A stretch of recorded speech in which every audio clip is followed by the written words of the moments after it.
La haine ne construit pas un État, mais la paix construit des nations.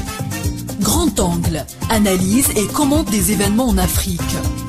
Une meilleure compréhension des problématiques sécuritaires en Afrique et au Sahel en particulier.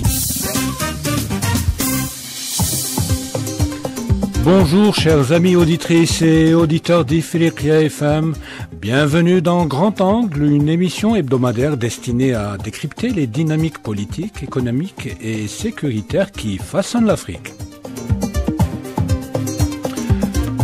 Le numéro d'aujourd'hui est consacré au sommet des dirigeants de l'Alliance des États du Sahel qui s'est tenu au début de la semaine à Niamey, capitale du Niger.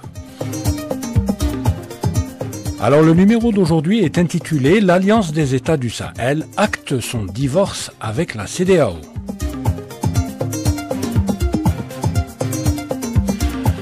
Pour en parler, il y a avec nous en direct depuis Montréal le Dr Ahmed Ben Saada, enseignant universitaire et auteur de plusieurs ouvrages.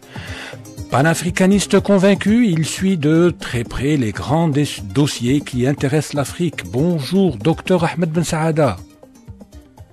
Bonjour Monsieur Chelfaoui et bonjour l'Afrique. Bienvenue Dr Ahmed Ben Saada, merci d'avoir répondu favorablement à notre invitation. C'est toujours avec grand plaisir que nous travaillons avec vous. Merci beaucoup. Merci pour l'invitation, c'est toujours un plaisir partagé. Merci beaucoup. Alors nous serons également accompagnés dans ce numéro dédié à l'Alliance des États du Sahel par notre ami et confrère Moukhrana Touarabi, responsable de la rubrique politique du quotidien francophone El Watan. Bonjour Moukhrana Touarabi. Bonjour Dr Ahmed Ben Saada, bonjour aux éditeurs d'Ifriqiya FM, bonjour l'Afrique. Merci pour l'invitation. Merci à vous Moukhrana Touarabi, la bienvenue à vous tous. J'espère que nous animerons un débat à la hauteur des attentes des auditeurs d'Ifriqiya FM.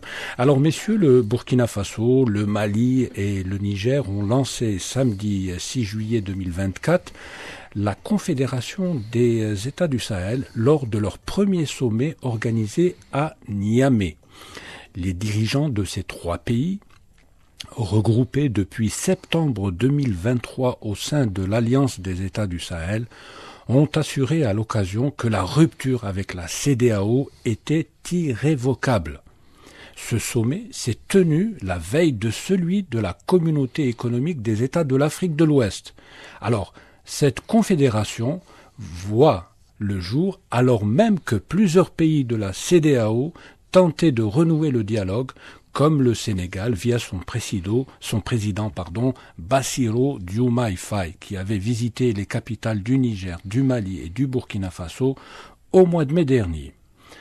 Alors, Dr Ahmed Ben Saada, je vais commencer par vous. Alors, à quel objectif ou besoin répond la création par le Mali, le Burkina Faso et le Niger de la Confédération des États du Sahel? Mais avant, Dr Ahmed Ben Saada, qu'est-ce qu'une confédération? Je suppose qu'on la définit par opposition à fédération. Alors, ce qu'il faut dire, c'est que, en fait, cette confédération qui a été récemment créée, donc le 6 juillet dernier, représente en fait l'union de trois États, en l'occurrence le Mali, le Burkina Faso et le Niger, dans le but de mettre en commun leurs forces pour régler des problèmes qui leur sont communs.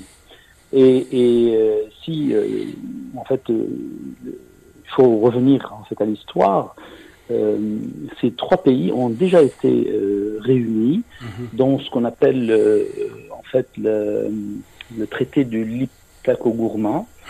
Le traité de Liptako-Gourma, qui est une région commune à ces trois pays. C'est la région des trois frontières.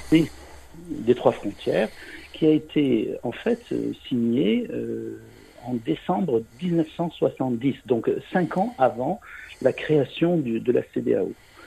Ensuite, cette région commune aux trois pays a été élargie en 2011 à l'ensemble du territoire, des trois territoires, en 2011. Donc cette union qui était au départ une union commerciale, une union militaire aussi, donc est très ancienne. Sauf que à la création de la CEDEAO, cette union a été mise en veilleuse. Entre parenthèses. Entre parenthèses. Et donc, avec tout ce qui s'est passé dans le Sahel, toutes les menaces djihadistes qui ont vu cette région, disons, mise à l'épreuve, a fait que ces pays-là ont connu des soubresauts politiques avec des coups d'État. Et nous avons actuellement 3 pays qui sont gérés par des militaires et qui veulent s'unir. Et cette union, en fait, qui est, à mon avis, la poursuite de l'union du Liptako-Gourma, s'est accélérée quand la CEDEAO a essayé d'intervenir dans les affaires intérieures de ces pays. Et la CEDEAO n'est pas intervenue dans tous les coups d'État que la région a subis. Alors, ce 2 poids 2 mesures a mis en fait ces États dans une situation de conflit avec les CEDEAO et ont créé ce qu'ils ont appelé finalement l'Alliance des États du Sahel. Et je rappelle que, comme vous l'avez si bien dit tout à l'heure, ça a été créé le 16 septembre 2023. Et cette charte, la charte de l'Alliance des États du Sahel, s'appelle aussi la charte de Liptako-Gourma, comme c'est ce qui était précédemment. La première charte qui a été signée donc le 16 septembre 2023 par les 3 hommes forts de ces 3 pays contient 17 articles, mais en fait ce sont des articles qui sont qui correspondent en fait à une volonté de mettre en commun des forces militaires pour juguler tous les problèmes sécuritaires que connaît la région. Mais si on regarde la différence entre ce qui s'est passé, donc la charte de Liptako-Gourma de 2023 et le communiqué final de la réunion de la réunion qui s'est passée le 6 juillet dernier, il y a tout un volet économique qui a été introduit par rapport, disons, à des soucis économiques, etc. Parce que, en fait, la CEDEAO est aussi et surtout une union économique. Et donc, cette alliance du Sahel se veut, à mon avis, un remplacement de la CEDEAO, mais à une échelle beaucoup plus petite et à une échelle beaucoup plus, disons, facile à gérer, disons, par rapport à ce qui s'est passé avant, et surtout que la CEDEAO avait des velléités belliqueuses contre ces 3 pays, et c'est ce qui n'a pas plu, disons, aux dirigeants de cette région, et ils se sont tournés vers cette alliance en ayant beaucoup d'éléments communs qui concernent la sécurité, qui concernent leur vision géopolitique par rapport à des alliances avec des puissances, l'ancienne puissance coloniale, parce que je rappelle que le plus grand grief qui a été fait à la CEDEAO, c'est que le CEDEAO était plus ou moins manipulé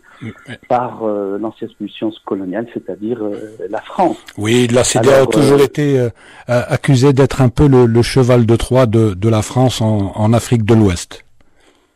Exactement. Alors, je rappelle ce qu'a dit justement une déclaration du capitaine Ibrahim Traoré. Les Occidentaux considèrent que nous leur appartenons et que nos richesses leur appartiennent également. Ils pensent que c'est à eux de continuer à nous dire ce qui est bon pour nos États. Cette époque est révolue à jamais. Nos ressources resteront pour nous et nos populations. Donc, en coupant avec le CEDEAO, ce n'est un prolongement de cette coupure qu'il y a eu avec la France et l'ancienne puissance coloniale. L'ancienne puissance coloniale et aussi son détournement vers d'autres alliances on pourra en parler plus tard, par exemple la Russie ou la Turquie, par exemple. Voilà. Très bien, docteur Ahmed Ben Saada. Je vois que vous avez déjà pratiquement fait le tour, mais bon, le sujet est tellement intéressant et tellement vaste que il y a d'autres éléments dont on va parler maintenant. Alors, Moukran et Rabi, je vous repose un peu la question que j'ai adressée au docteur Ahmed Ben Saada. Alors, récapitulons. Alors, les États qui sont dans l'AES, c'est-à-dire l'Alliance des États du Sahel, à savoir le Niger, le Mali et le Burkina Faso, décident en septembre de créer l'AES. Donc, ils sont réunis au sein de comme vient de le rappeler le docteur Ahmed Ben Saada, au sein de la charte du Liptako Gourma. Alors, initialement, ce rapprochement entre les deux pays était essentiellement destiné à trouver une parade à la menace terroriste. D'accord ? Oui. Donc les trois pays partagent des frontières. Donc alors c'est pour ça alors le problème se pose surtout dans une région qui s'appelle la région des trois frontières. C'est là-bas qu'il y a le plus d'actes terroristes. Et donc ces trois pays décident de mutualiser leurs efforts, de mettre leurs efforts en commun pour donc affronter les groupes terroristes qui sévissent dans la région depuis plusieurs années, à tel point que la région est devenue probablement l'une des régions où il y a le plus d'attentats au monde. Les attentats terroristes ont augmenté de 2000% ces dernières années. C'est énorme. Alors ces États ont décidé de mettre leurs moyens en commun parce que la CEDEAO ne les a pas trop aidés. Donc c'est un des griefs d'ailleurs qui est adressé à la CEDEAO. Alors de septembre, on passe à janvier 2004. Ces trois pays annoncent leur rupture et leur retrait de la CEDEAO. Et aujourd'hui, c'est-à-dire au début de la semaine, ces trois pays décident carrément de passer de la charte du Liptako Gourma à la création d'une confédération. Alors, ils créent une confédération. Donc, c'est quoi d'abord une confédération ? Quelle est la différence avec fédération ? Et pourquoi ils ne vont pas jusqu'à la création d'une fédération ? Bon, on est déjà dans une confédération. Ça veut dire quoi ? À quoi faut-il s'attendre déjà ? À des fédérations. Quand on crée une confédération, ça veut dire qu'il y a des fédérations qu'on va regrouper. C'est ça, une confédération. On s'attendrait à des régimes où on va instaurer un système fédéral. Oui. Ça, c'est une supposition. Pour le moment, on n'en est pas encore là. On n'est pas encore là. Mais quand on crée une confédération, ça veut dire on est dans cet esprit. Oui. On est dans cet esprit. Après, l'alliance, c'est la confédération. L'avantage de la confédération, c'est que les États qui composent la confédération gardent leur souveraineté. Donc en fait, la confédération consiste uniquement à mettre en place un organe de coordination. Même une alliance ou une communauté, la souveraineté, elle est préservée. Oui. Tout dépend des clauses qu'on inscrit dans la charte. On prend l'exemple de la CEDEAO qui a une charte qui vise justement à instaurer un système, à intégrer ces pays sur le plan économique et même sur le plan défense et sécurité. Au fait, cette évolution, elle était attendue. Oui, elle était attendue. Pour vous, ce n'est pas une surprise. C'est pas une surprise parce que il y a des divergences idéologiques profondes entre ces trois pays et la CEDEAO. On était dans une logique de rupture, Moukran Rabi. On était dans une logique de rupture, tout simplement, parce que dans ces pays, on a enregistré quand même des processus qu'on ose qualifier de révolutionnaires. Depuis le premier coup d'État au Mali en 2020, au dernier coup d'État au Niger en juillet 2023, on a entendu les nouveaux dirigeants de ces pays donner leur vision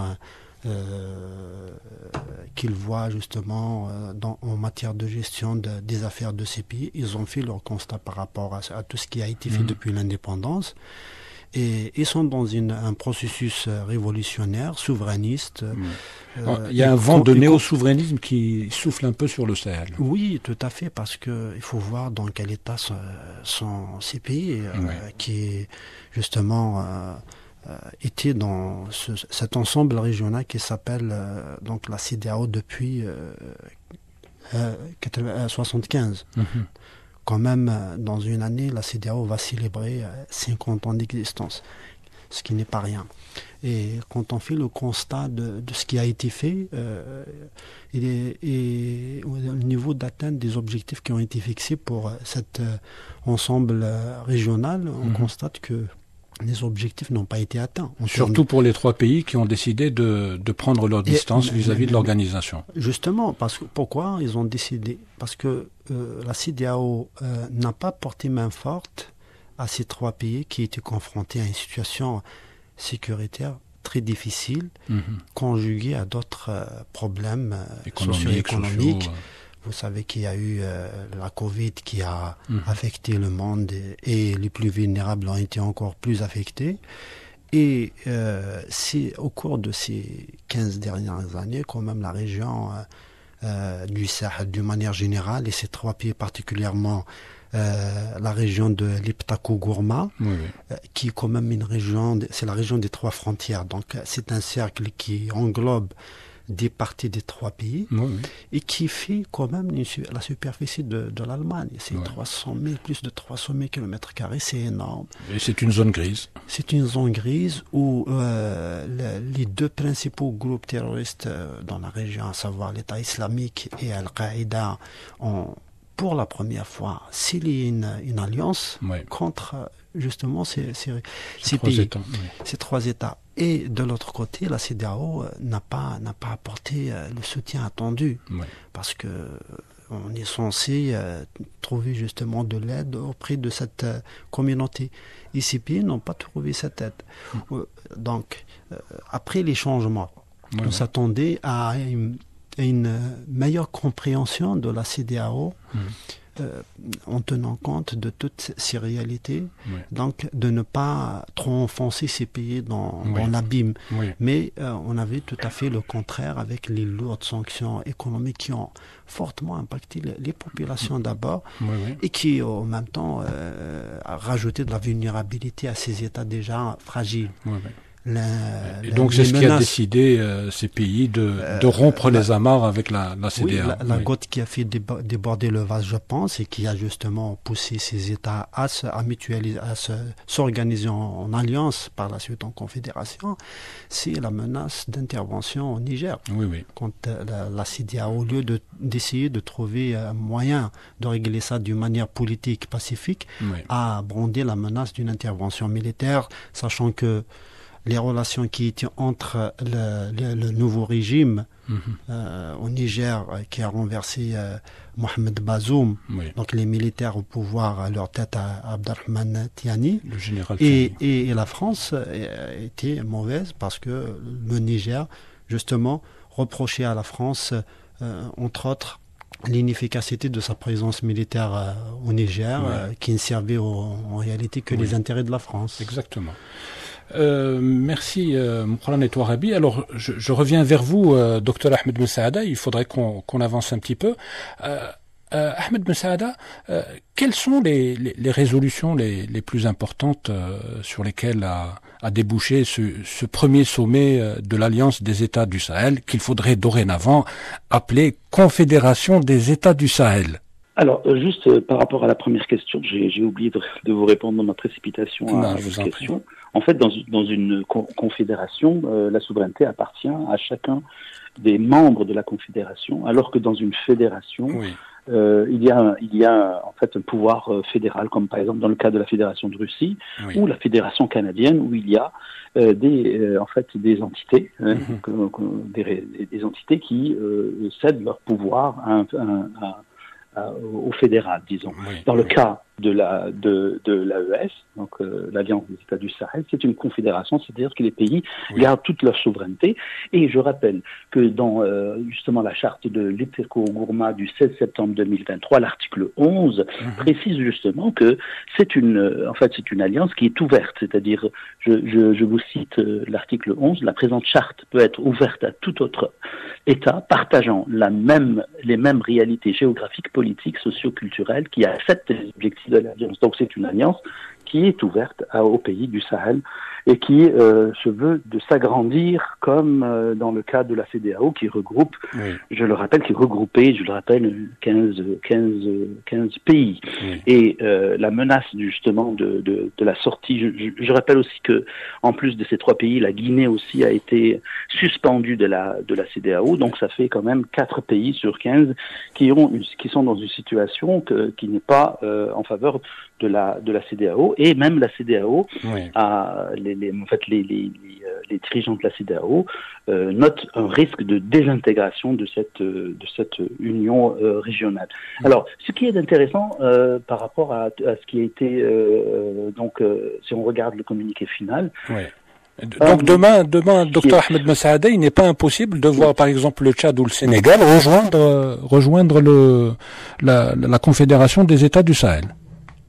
Alors, pas du tout. Par exemple, il y a dans le cas de la sortie du CFA, qui est prôné justement par l'AES, mais qui n'est pas encore mise en pratique, mais on y réfléchit de sortie du franc CFA. Il y a des pays comme le Sénégal, d'autres pays qui veulent aussi, qui ont la même idée aussi. Donc, ce n'est pas impossible justement si cette confédération donne des bons signes de santé, que ce soit économique ou sécuritaire, qu'on voit d'autres pays comme par exemple la Mauritanie, comme le Tchad ou le Sénégal, rejoindre cette confédération. C'est une confédération qui est complètement ouverte d'après ces décrets de création. Donc, le point, en fait, dans le communiqué final, on a des points très importants.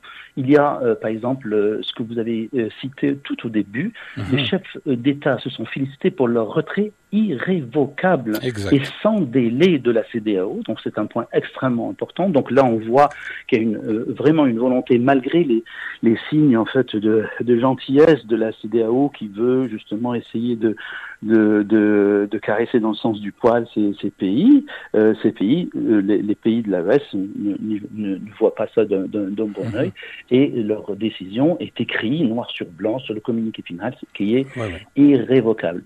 Autre point intéressant, c'est la mise en place d'une force conjointe des États du Sahel. Lors de la réunion des chefs d'État, donc il y a une création d'une force, et si on regarde la réunion qui s'est passée le lendemain, la réunion du CEDEAO du lendemain, il y a quelque chose d'analogue. Donc c'est un peu pour répondre justement aux propositions de la CEDEAO. La CEDEAO, en fait, les ministres des affaires des ministres de la Défense de la CEDEAO, ils projettent dans la création d'une force régionale de lutte contre le terrorisme et le rétablissement de l'ordre constitutionnel, qui est une force de 1500 hommes qui peut être agrandie à 5000 hommes. Donc il y a donc dans cette création de la confédération de l'AES une volonté forte de mutualiser les efforts. Il y a autre chose, un autre point très important, c'est la création d'une banque d'investissement et la mise en place d'un fonds de stabilisation. Donc il y a aussi le côté, disons, économique qui est une volonté de ces 3 pays de vouloir travailler dans ce domaine-là. Il y a aussi une stratégie de communication pour parler, comme ils disent entre guillemets, parler d'une seule et même voix, bien que ce soit une confédération. Ils veulent que leur diplomatie extérieure, donc tout ce qui se passe avec les autres pays se fasse de manière commune. Il y a des défis communs. Donc des défis communs, et en plus, en fait, ce que j'ai dit par rapport à la charte de l'Eteko-Gourma de 2023, il y a toute une liste de domaines dans lesquels ils veulent mutualiser leurs moyens l'agriculture, l'eau, l'énergie, les infrastructures, le transport, la cohésion sociale, etc., la jeunesse et le sport. Donc il y a toute une liste de domaines, disons, socio-économiques qui sont dont cette confédération veut développer entre les deux pays et mettre ensemble justement les moyens pour que il s'agisse non seulement d'une confédération qui est basée sur justement principalement pour la défense des territoires et la lutte contre l'extrémisme.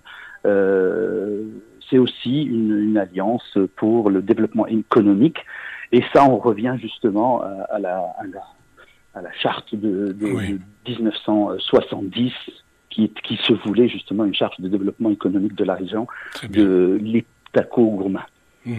Très bien, Ahmed Ben Saada, merci pour tous ces éclairages. On commence à y voir plus clair. Alors, Moukran Aïtou Arabi, avant de vous poser la question, je vais essayer de vous faire écouter un passage du discours du général Tiani donné lors de ce sommet, et je viens vous bombarder de questions.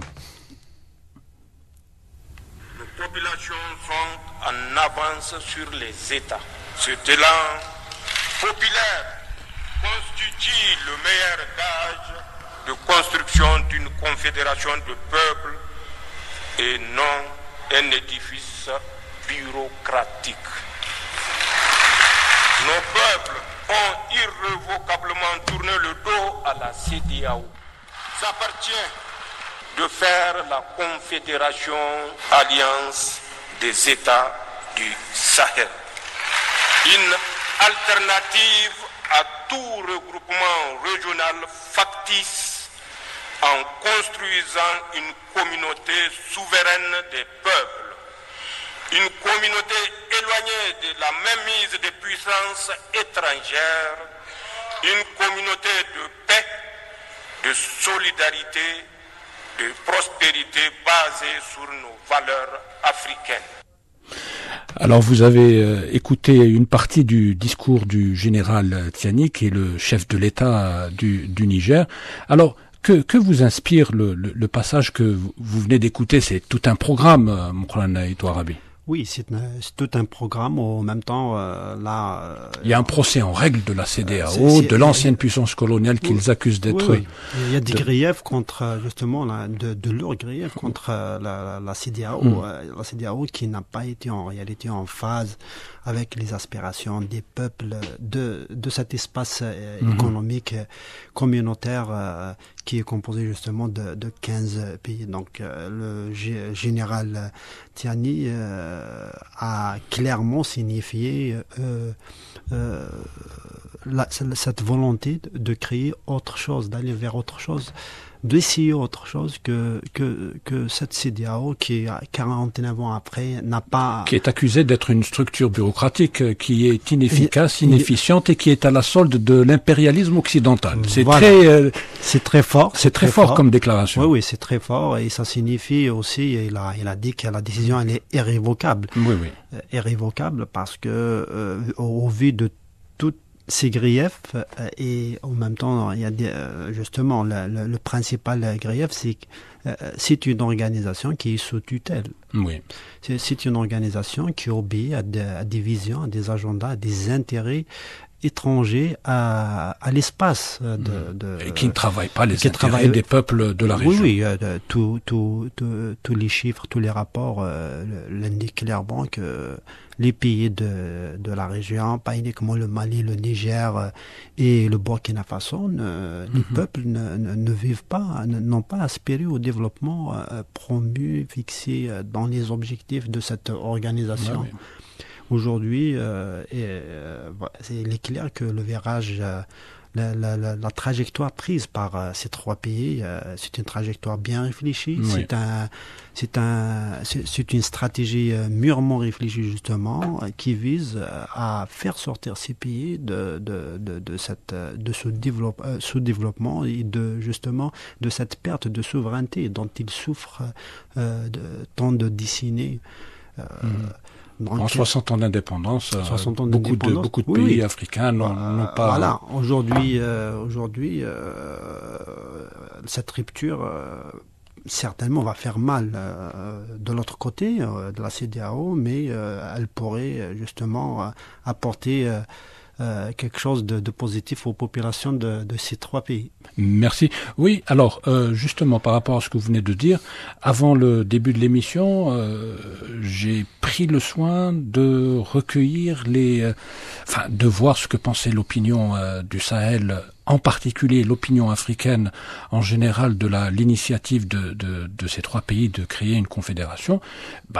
Force est de constater que au sein de la CEDEAO, au sein de l'Afrique centrale, un peu partout en Afrique, les gens ont applaudi la création de la Confédération des États du Sahel. Donc c'est pour vous dire que ce vent du changement, ce qu'on a appelé en début d'émission ce vent de néo-souverainisme, si vous voulez, est soutenu un peu partout en Afrique. Tout à fait. Y compris au sein de la CEDEAO. J'ai suivi hier le discours du président sénégalais. Il parle, ou il souhaite, ou il préconise que la CEDEAO entame très très vite des réformes pour qu'elle soit en phase avec les attentes de la population. Tout à fait. Le président sénégalais, Bassirou Diomaye Faye, qui a été élu récemment, et qui est un produit du PASTEF. On connaît les positions du PASTEF sur le panafricaniste. Et il est dans cette logique de réforme de la CEDEAO, effectivement. Très bien, Mkolane Touarabi. Docteur Ahmed Ben Saada, je rappelle que vous êtes en direct depuis Montréal. Alors, vous venez d'écouter ce passage du discours du général Tiani. Vous en pensez quoi aussi? Alors, la position du général Tiani est très claire. Je rappelle qu'il avait même en fait déclaré que la CEDEAO, qui a été créée il y a à peu près un demi-siècle, était devenue une menace pour les États, donc les États de l'AES. Donc, il n'y a pas plus clair, que ça.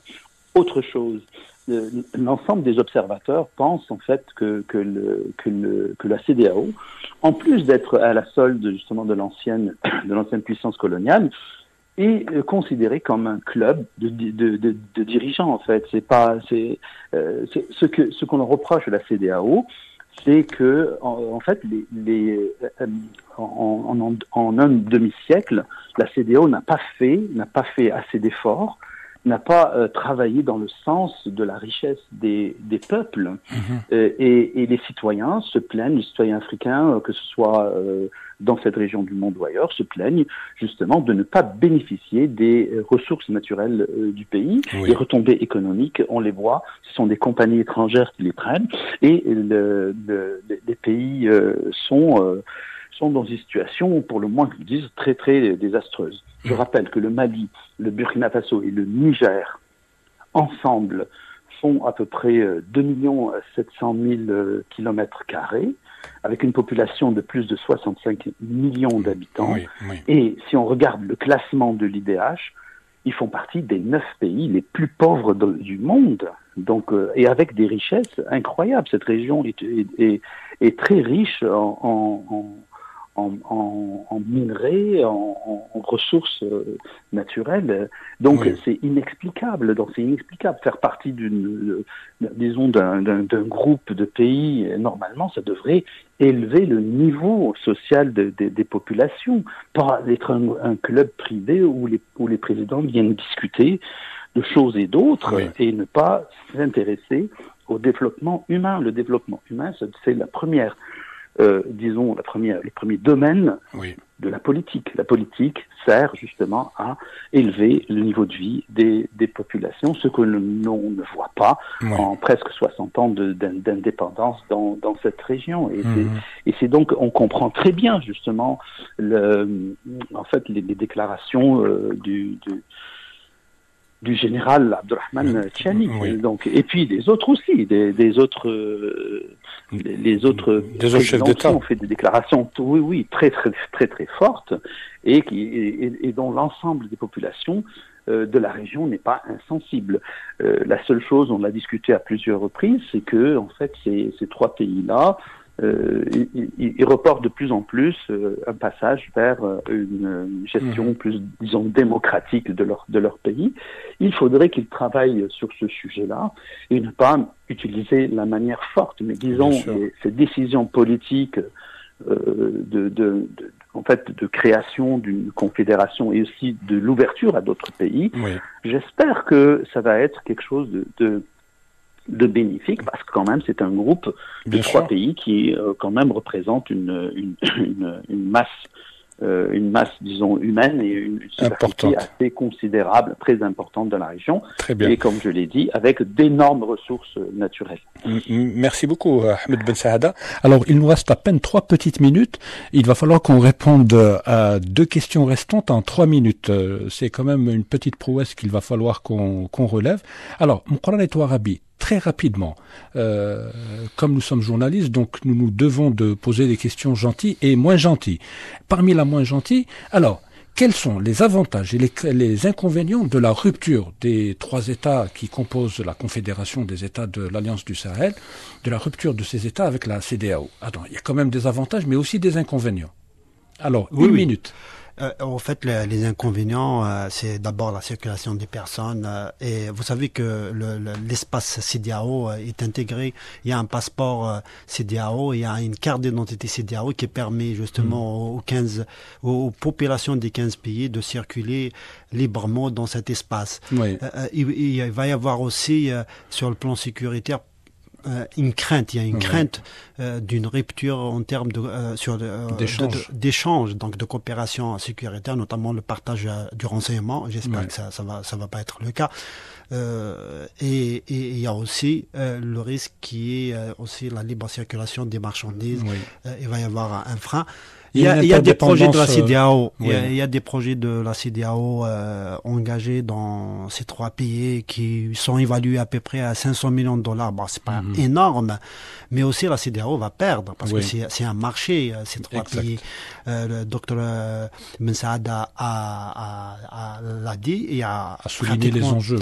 Pratiquement 70 millions de personnes, c'est un marché important pour les pays de la CEDEAO aussi. Donc la perte, après, qu'est-ce que va gagner l'AES par rapport, je pense l'AES va gagner plus parce qu'en termes de souveraineté, mutualisation des efforts, parce que de l'autre côté, on voit la crainte d'une désintégration de la CEDEAO. Oui, ça peut conduire à la désintégration de la CEDEAO. D'autres membres qui vont se retirer si on n'a pas apporté les réformes exigées par les populations. Beaucoup d'experts aussi disent que la création de la Confédération des États du Sahel n'a de sens que si ces États passent à un palier supérieur et créent leur propre monnaie. Alors, dernière question avant de clore l'émission. Alors, vraiment en 1 minute, docteur Ahmed Ben Saada. Alors, la CEDEAO, lors de son sommet de dimanche, a désigné le président sénégalais Diomaye Faye et Faure Gnassingbé, le président du Togo, comme émissaires auprès de la Confédération des États du Sahel. Alors, leur mission première, convaincre les 3 pays de revenir à la maison, entre guillemets. Est-ce que vous pensez que il y a une marge pour que les 3 pays fassent un rétropédalage et reviennent dans la maison CEDEAO? Alors, moi, je pense qu'avec toutes les volontés du président Bassirou Diomaye Faye, qui a dit, qui a nommé ces 3 pays comme des pays frères de la CEDEAO, à mon avis, ne pourra rien faire. En fait, tout est consommé, à mon avis, le divorce est consommé entre... On est dans une situation de non-retour. Exactement. non-retour, à moins qu'il y ait des changements majeurs dans la CEDEAO, dans la forme, dans le mode de fonctionnement et du rôle de la CEDEAO dans la région, qui doit être d'aider les populations et non pas de combattre les pays qui ne se soumettent pas à leurs désirata. Oui, très bien, docteur Ahmed Messaada. Je pense que nous avons fait plus ou moins le tour de la question. En tout cas, nous avons répondu à pas mal de questions et des questions parfois compliquées. Donc, merci beaucoup, docteur Ahmed Messaada, pour avoir eu la gentillesse de répondre favorablement à notre invitation. Je rappelle que vous étiez en direct à partir de Montréal. Merci, docteur Ahmed. Merci beaucoup, monsieur Sherfawi. Merci aussi à notre ami Mokhran Aïtou Arabi. C'est toujours un plaisir d'être parmi vous. Merci beaucoup. Alors, nous vous donnons rendez-vous la semaine prochaine, docteur Ahmed Messaada, pour un nouveau numéro semaine prochaine de Grand Angle. Merci. Alors, c'était le mot de la fin, chers amis auditeurs et auditrices. Vous l'aurez compris, nous arrivons au terme de cette émission. Nous vous donnons rendez-vous la semaine prochaine, même jour, même heure, pour un nouveau numéro de Grand Angle. En attendant, vous pouvez continuer à nous écouter sur Internet. Pour cela, il vous suffit simplement de télécharger notre application sur Play Store. Je rappelle que cette émission a été préparée et présentée par Zine Sherfawi. Elle a été réalisée par Khaled. À la console technique, il y avait Mouad et Amin Zawi. Nous remercions également le service multimédia d'Ifriqiya FM qui travaille tous les jours d'arrache-pied pour être à la hauteur de vos attentes. Et je n'oublie pas de remercier Mokhran Aïtou Arabi qui nous a accompagnés très brillamment lors de cette émission. Bonne écoute avec la suite des programmes d'Ifriqiya FM et au revoir.